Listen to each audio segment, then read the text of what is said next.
Bismillahirrahmanirrahim. Assalamualaikum warahmatullahi wabarakatuh. Alhamdulillah wahdahu la syarika lah. Asyhadu an la ilaha illallah wa asyhadu anna Muhammadan abduhu wa rasuluhu la nabiyya ba'dah.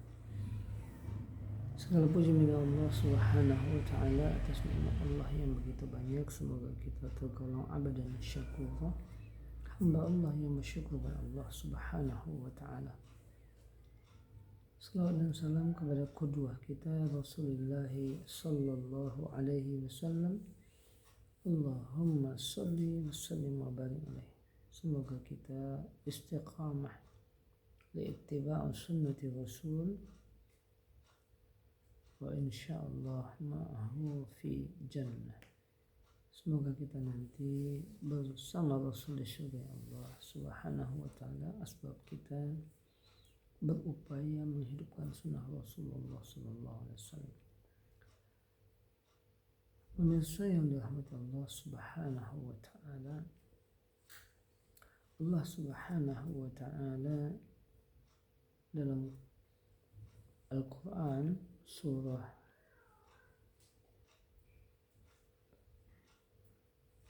Al-Jumu'ah ayat kedua, A'udzu billahi minasyaitonir rajim. Huwallazi ba'atsa fil ummi rasulan minhum yatlu 'alaihim ayatina wa yuzakkihim wa yu'allimuhumul kitaba wal hikmah wa in kanu min qablu lafi dhalalin mubin. Allah Subhanahu wa taala menjelaskan kepada kita dari ayat ini, surah Al-Jumu'ah ayat kedua, bahwa Allah lah, dialah Allah, wallazi ba'asa fil ummi, yang mengutus kepada suatu kaum yang buta huruf, rasulan minhum, seorang rasul, seorang utusan Allah dari mereka sendiri, dari kalangan mereka sendiri, dari kaum mereka sendiri, dari kerabat mereka sendiri. Lalu Allah jelaskan tujuan Allah utus itu adalah yatlu alaihim ayatih. Dia itu, utusan Allah itu, Rasulullah itu, Muhammad sallallahu alaihi wasallam itu, tugas utamanya adalah yatlu alaihim ayat, membacakan ayat-ayat Allah Subhanahu wa ta'ala. Baca bukan sekedar membaca tentunya. Yang dimaksud dengan baca itu adalah kemudian memahamkan kepada mereka bitadabbur Al-Quran, dengan cara mentadabburi Al-Quran, apa maksud Allah dalam setiap ayat-ayat Allah itu. Yang dengan dibacakan ayat-ayat Allah itu, wa yuzakkihim, maka kemudian Rasulullah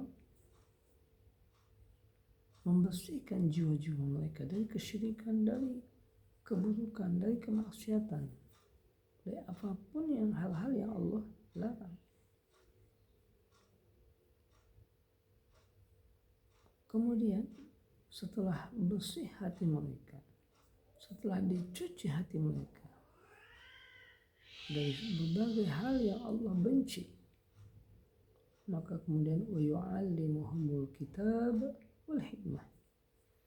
Lalu kemudian Rasulullah mengajarkan kepada mereka ilmu, bagaimana seharusnya melakukan kebaikan-kebaikan dan apa-apa saja yang Allah cintai, baik itu hablum minallah ataupun hablum minannas. Kemudian Rasulullah SAW juga mengajarkan hikmah, manfaat yang dirasakan dari ketika kita melakukan kebaikan itu. ketika melakukan sholat, apa hikmah yang kita dapatkan?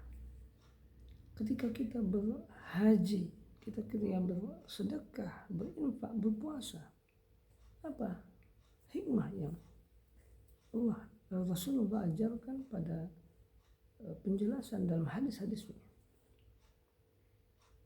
Maka Al-Quran hakikatnya adalah pedoman hidup kita.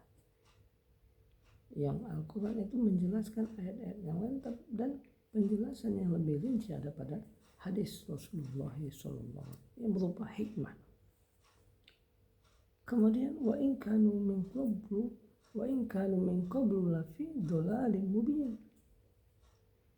Dan sesungguhnya sebelum itu dilakukan oleh Rasulullah, sebelum dibacakan Al-Quran, diajarkan Al-Quran, disucikan jiwa mereka, diajarkan kebaikan-kebaikan berupa ilmu,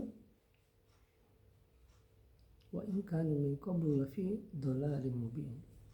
Maka sebelumnya mereka berada dalam kesesatan yang nyata. Mudah-mudahan ayat Al-Quran ini, surah Al-Jumu'ah ayat kedua ini menginspirasi kita, wabil khusus adalah sebagai seorang pendidik, agar kemudian menjadikan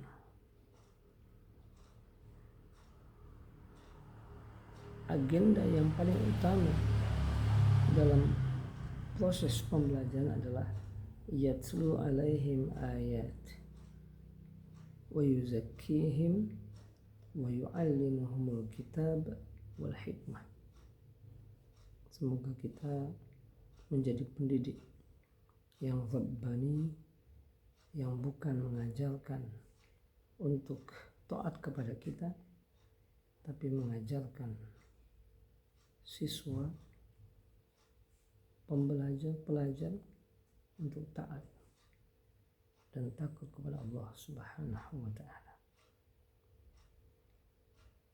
Assalamualaikum warahmatullahi wabarakatuh.